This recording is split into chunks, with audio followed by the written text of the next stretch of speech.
Iya kan? Ada musiknya? Ada musiknya. Oh iya, ada musiknya. Gua ngomongin. Ada kedengaran nggak? Halo, Pak. Kira-kira apa sih yang perlu disiapkan oleh negara kita dalam pengelolaan sumber daya alam di masa depan, Pak? Ya, sebenarnya banyak. Ya, banyak banget PR-nya. Oke.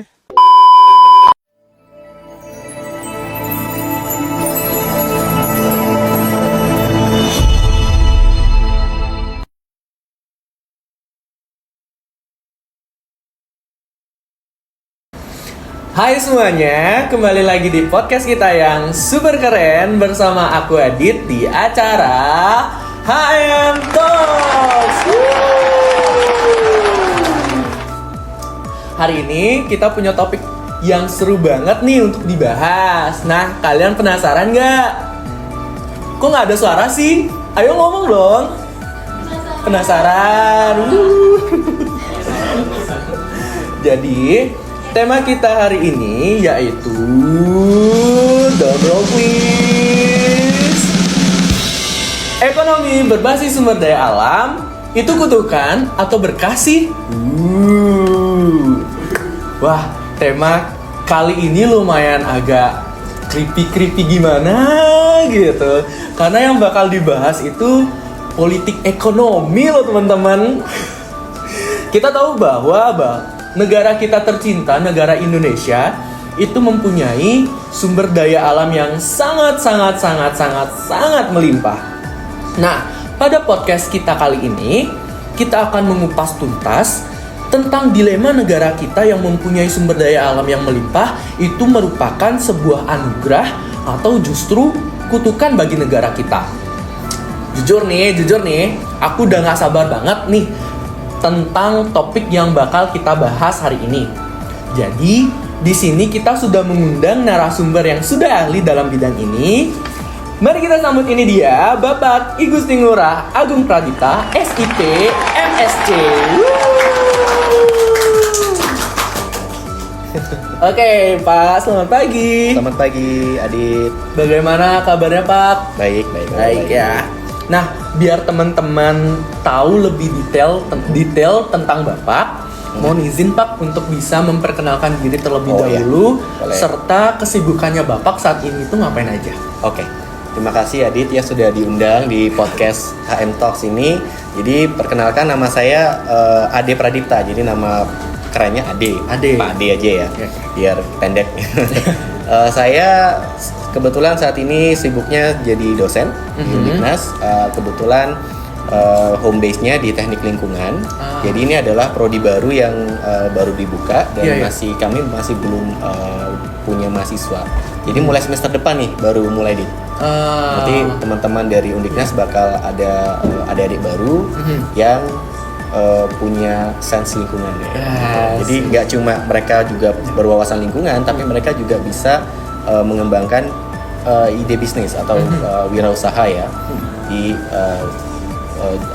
sektor lingkungan seperti itu. Selain jadi menjadi dosen di Uniknas, saya juga aktif di beberapa kegiatan sosial dan juga ikut membantu ada startup namanya Necha Solutions Indonesia. Kami ada pilot project di Tegal Mungkep untuk bikin pertanian regeneratif. Jadi kan kami juga concern masalah konsep konversi lahan di Bali ya. Banyak lahan pertanian yang kemudian jadi villa. Itu kami ingin menunjukkan bahwa Bali ini masih bisa kok bertahan dengan pertanian. Jadi kami menerapkan permakultur dan juga multi cropping system. Gitu. Oke. Wah, lumayan sibuk juga ya Pak. Lumayan sibuk nih. Oke, tapi sebelum itu, sebelumnya saya mau berterima kasih sama Bapak sudah menyempatkan hadir di acara HM Talks kita hari ini. Oke, langsung saja ya Pak. Seperti yang tadi Adit spill tentang tema ekonomi berbasis sumber daya alam itu kutukan atau berkah. Nah, kalau dari sudut pandang Bapak itu seperti apa? Oke, kalau berbicara sumber daya alam, kita harus berpikir bahwa ini adalah masalah yang kompleks dan dinamis. Jadi nggak cuma kompleks, dia dinamis juga. Kompleks itu kenapa ya? Karena banyak sumber daya alam itu kan banyak ya, Dit ya. Coba menurut kamu sumber daya alam itu apa ya? Setahu saya sumber daya alam itu kayak sektor kayak pertanian, kayak pegunungan seperti itu. Ya, apalagi seperti itu sih. Banyak banget itu. Banyak Misalnya ya? contoh ya, misalnya mineral. Iya, tambang mineral. itu sumber daya alam. Minyak, tambang, batu bara, kemudian hutan itu juga sumber daya alam dong. Ada hasil kayu, ada hasil non kayu. Iya. Kemudian ada juga sumber daya yang lain seperti air. Iya. Kan sumber daya air itu juga penting untuk kehidupan manusia ya. Iya, benar. Dan makhluk hidup lainnya. Jadi nggak cuma untuk manusia nih sumber daya alamnya, tapi untuk makhluk hidup lainnya. Jadi banyak banget yang berkelindan di sana. Ada banyak stakeholder, ada banyak pemangku kepentingan, pemerintah, akademisi, semua punya kepentingan sumber daya alam. Karena semuanya memerlukan. Jadi itu kompleks. Dinamis. Kenapa dinamis? Karena situasi yang sekarang kita hadapi ketika kita mengelola sumber daya alam belum tentu sama dengan apa yang akan kita hadapi 10 tahun lagi. Karena dia selalu berubah. Berubahnya ya karena bisa jadi karena ada perubahan alam. Seperti sekarang kan kita lagi perubahan iklim ya. Iya. Jadi situasi kita 25 tahun yang dulu itu beda sama yang sekarang. Jadi nggak bisa kita mengelola sumber daya alam itu menggunakan standar dan tolak ukur yang sama dengan 25 tahun yang lalu. Iya. Jadi harus terus dimonitoring, terus dievaluasi. Dan untuk itu kita perlu SDM yang mumpuni untuk mengelola. Jadi kalau sekali lagi kalau ngomongin sumber daya alam, pengelolaan sumber daya alam harus dua sisi. Dari sumber daya alamnya kita lihat dan harus dilihat juga dari sisi manusianya. Iya. Capable nggak nih manage sumber daya alam yang kaya itu? Nah kalau nggak capable, itulah yang terjadi resource curse, kutukan sumber daya alam. Ketika kita gagal mengelola sumber daya alam kita dengan efisien, dengan baik, yang terjadi adalah kita justru tidak mendapatkan hasil yang maksimal, tetapi kita telah melakukan ekstraksi yang masif pada sumber daya alam kita. Dan ini bukan tanpa dampak ya, pasti ada dampak negatif yang kita timbulkan ke alam, dan itu nggak sesuai dengan hasil yang kita dapatkan gitu. Gitu.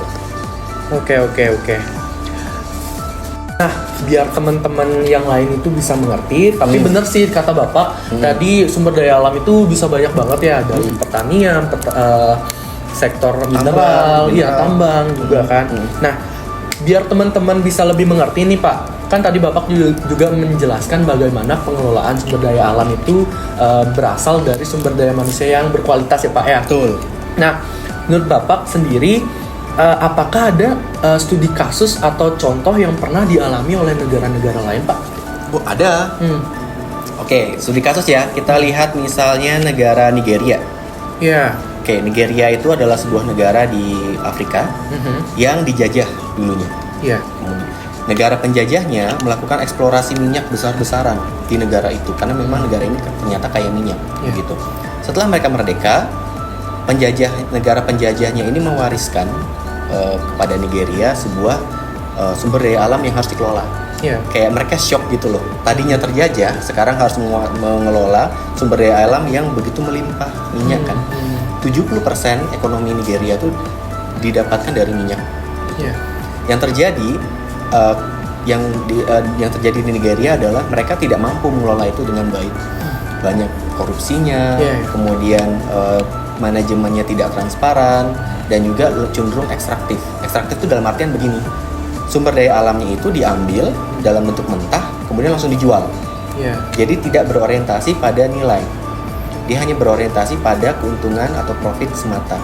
Nah ini yang agak sulit untuk kita tangani. Kalau misalnya pola pikirnya adalah ekstraktif modelnya, kita tidak memperhitungkan dampak-dampak ke depan dari aktivitas kita yang sekarang. Contoh nih, kita menambang batu bara untuk Indonesia ya, batu bara.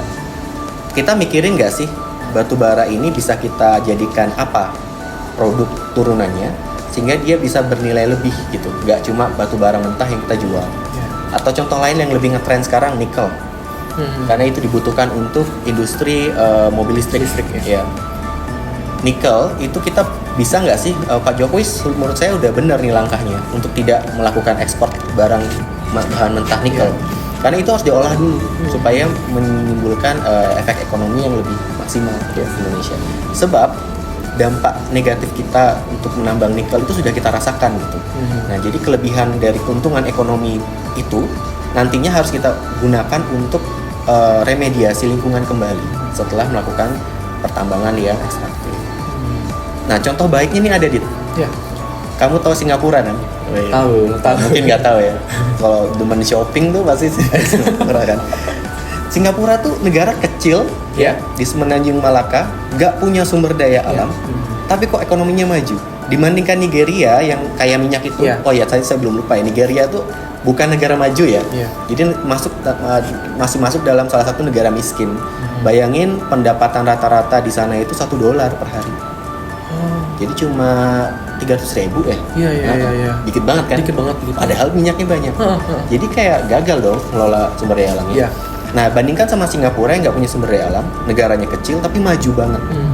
Nah, apa tuh yang membedain? Nah, ternyata yang membedain itu adalah bagaimana Singapura itu mengelola sumber daya manusianya. Jadi Singapura termasuk negara yang paling rendah korupsi juga. Negara nomor 3 kalau tidak salah yang paling tidak korup gitu di dunia. Jadi pemerintahnya fair, pemerintahnya transparan, kemudian dia juga memfokuskan pada pendidikan sehingga banyak orang Singapura itu yang ahli di bidangnya gitu ya. Jadi dia mumpuni untuk mengelola apapun sumber daya alam yang meskipun limited, terbatas, mereka bisa kelola itu dengan baik gitu. Nah, kita harus belajar dari Singapura dan tidak terlena dengan kekayaan alam yang kita punya meskipun banyak. Tetap harus berpegangan pada prinsip bahwa sumber daya alam itu tidak melimpah seterusnya. Sumber daya alam itu terbatas dan harus dikelola dengan sebaik-baiknya. Iya. Benar teman-teman. Tadi yang aku tangkap tadi bahwa ada 2 perbandingan negara yang dijadikan sebagai contoh ya Pak ya. Kayak Nigeria itu memang banyak sekali sumber daya alamnya. Cuma entah kenapa Nigeria adalah salah satu negara termiskin juga ya Pak ya. Yep.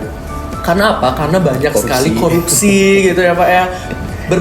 Berbeda jauh dengan Singapura yang dimana sumber daya alamnya itu terbatas juga, tetapi dia itu mempunyai sumber daya manusia itu berkualitas juga ya Pak ya. Bahkan mempunyai korupsi yang rendah banget gitu. Rendah di sana. Nah, kira-kira nih Pak, tadi kan itu perbandingan nih tentang dari negara-negara. Teman-teman juga pasti udah dapat lah gambarannya seperti apa ya.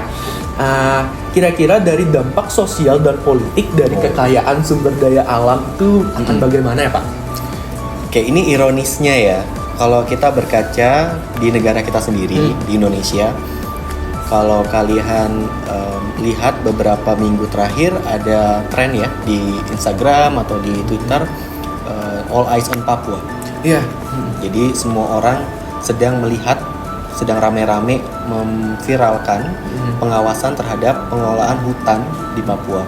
Karena Papua ini adalah salah satu wilayah di Indonesia yang masih memiliki hutan hujan tropis yang cukup melimpah dan belum terjamah oleh pengelolaan atau pengembangan untuk perkebunan sawit. Ya. Sumatera punya, tapi sudah banyak yang dijadikan perkebunan sawit. Kalimantan pun demikian.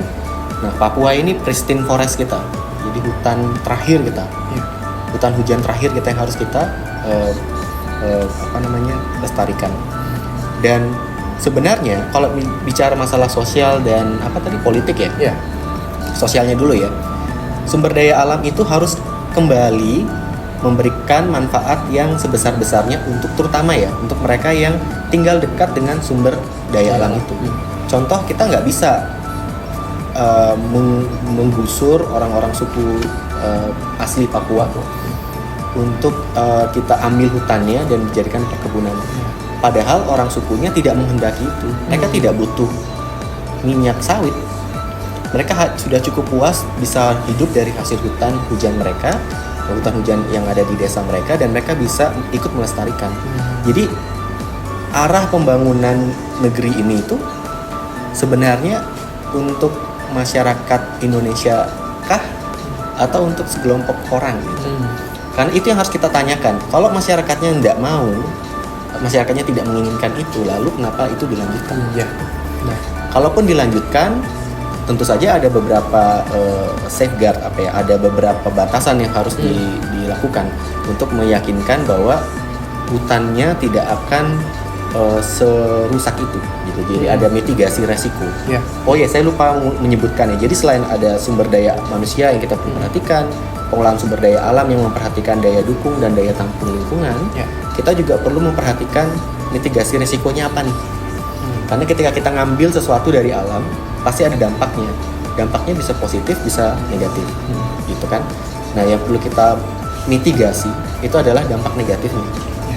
Jadi itu nggak bisa lepas dari pengelolaan sumber daya alam dan lingkungan adalah bagaimana kita bisa memitigasi resiko itu dan memproyeksikan kira-kira resiko apa nih yang akan terjadi. Ya.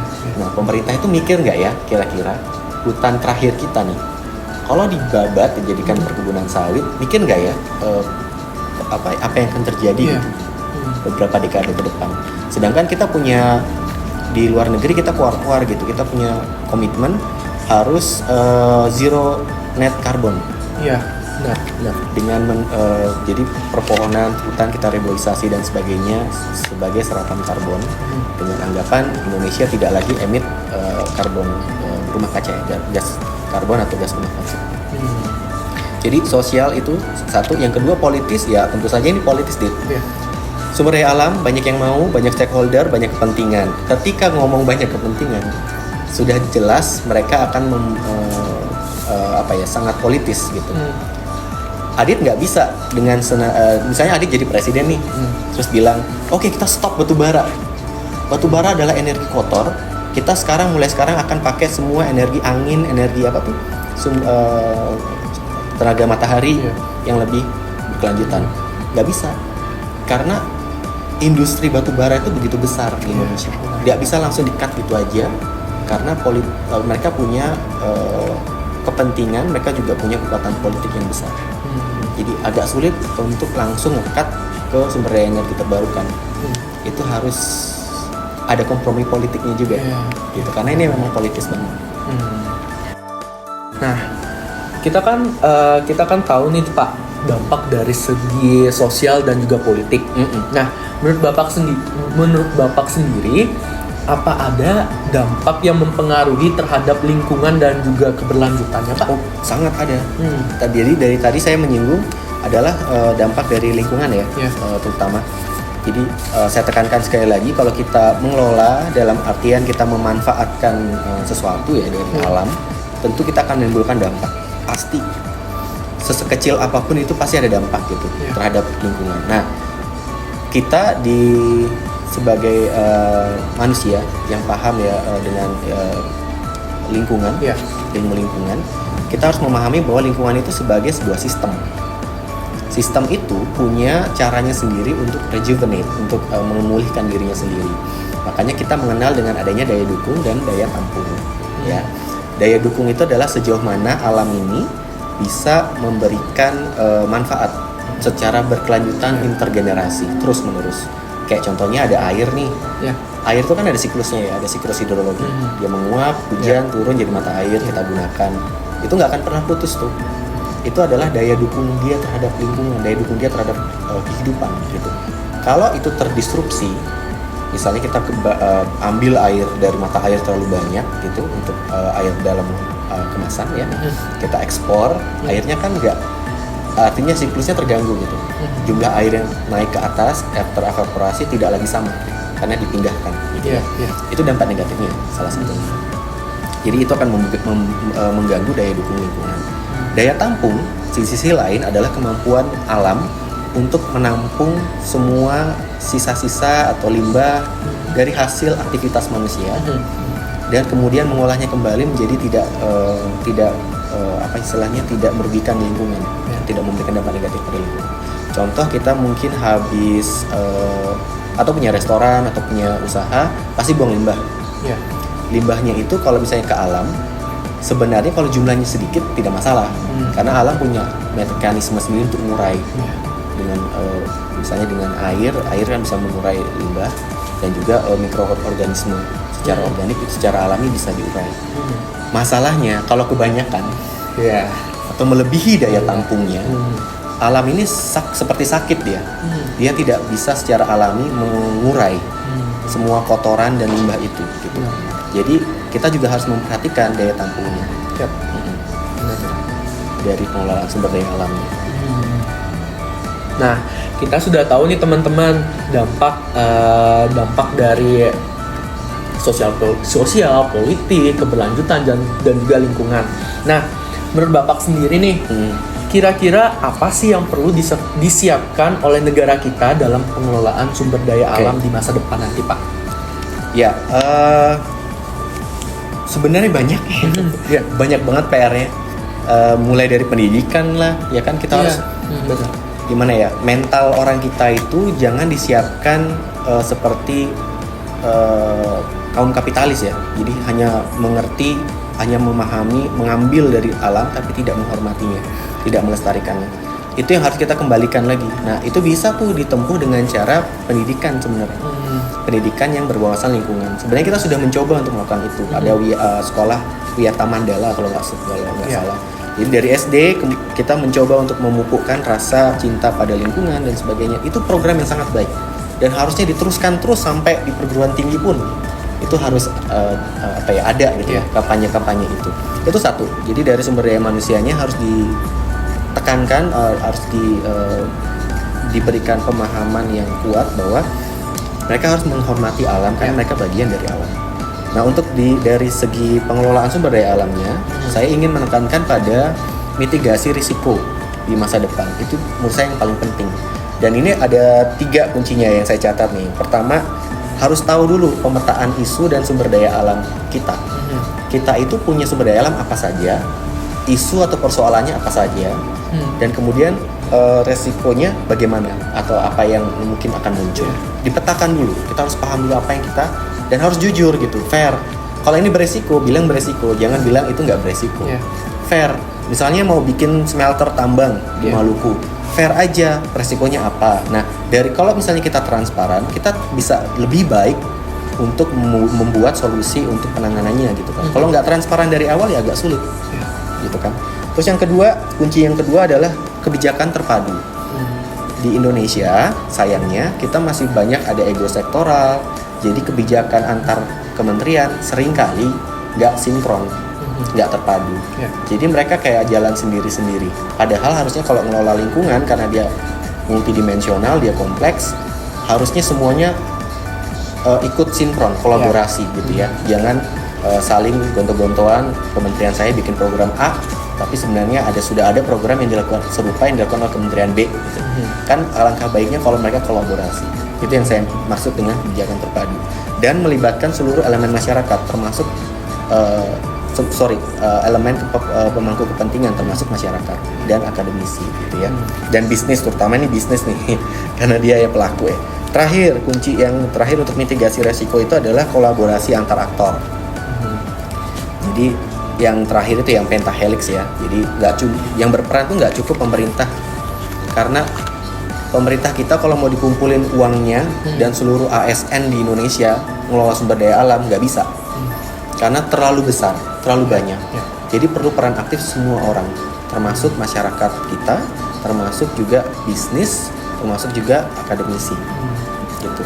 Jadi peran aktif dan kolaborasi seluruh aktor juga penting untuk mitigasi resiko lingkungan di masa depan. Oke. Sedikit ya aku menyimpulkan tentang apa yang aku dapat. Bener banget sih Pak. Menurut saya pribadi kompleks banget sumber daya alam kita, kompleks banget dan sangat melimpah. Nah, bagaimana caranya mengelola sumber daya alam pun juga sangat kompleks juga ya Pak ya. Dari dampak-dampak yang tadi kan tentang kerusakan-kerusakan dari sumber daya alam itu kan bisa juga berdampak dari sosial, bisa dari politik, dari lingkungan, dan juga dari keberlanjutannya juga Pak. Nah, sebagai orang Indonesia yang mempunyai sumber daya alam yang melimpah, itu juga harus menjadi orang yang berkualitas juga dalam pengelolaan sumber daya alam juga ya Pak ya. Oke, sebagai penutup mungkin ada closing statement buat tentang hal yang kita bahas hari ini. Closing statement ya? Iya. Kalau dari saya sih mungkin saya ingin Indonesia saya itu bergerak ke arah yang berkelanjutan. Dalam artian kita tidak lagi terjebak pada pembangunan ala modern barat ya, yang semuanya harus maju, semuanya harus modern. Indonesia itu berbeda. Kita berada di negara di garis khatulistiwa, kita diberikan anugerah dari Tuhan dengan kekayaan alam kita yang melimpah ya. Itu harusnya menyadarkan kita bahwa kita ini harus lebih bijak gitu. Karena ini anugerah, itu bukan milik kita sendiri. Kita harus menjaga itu sebagai warisan yang diberikan oleh Tuhan untuk kita. Jadi orang Indonesia mestinya sih tidak terlalu, kalau bisa tidak terlalu silau dengan kemajuan modern ala barat. Kita juga punya pembangunan ala kita sendiri yang lebih berkelanjutan, yang lebih menghargai alam. Jadi teman-teman, dari tema yang kita bahas, ekonomi berbasis sumber daya alam itu berkah atau kutukan, itu bisa kita ambil dari diri kita semua. Apakah kita mau mengelola sumber daya manusia mengelola sumber daya alam dengan sangat baik atau tidak. Jadi itu saja podcast kita pada kali ini dengan topik ekonomi berbasis sumber daya alam itu kutukan atau berkah sih? Oke, terima kasih Bapak yang sudah menyempatkan hadir di kegiatan HM Talks kita hari ini. Terima kasih. Terima kasih telah mendengarkan podcast kita yang seru hari ini. Saya Adit dan saya Ade. See you guys di HM Talks selanjutnya. Bye.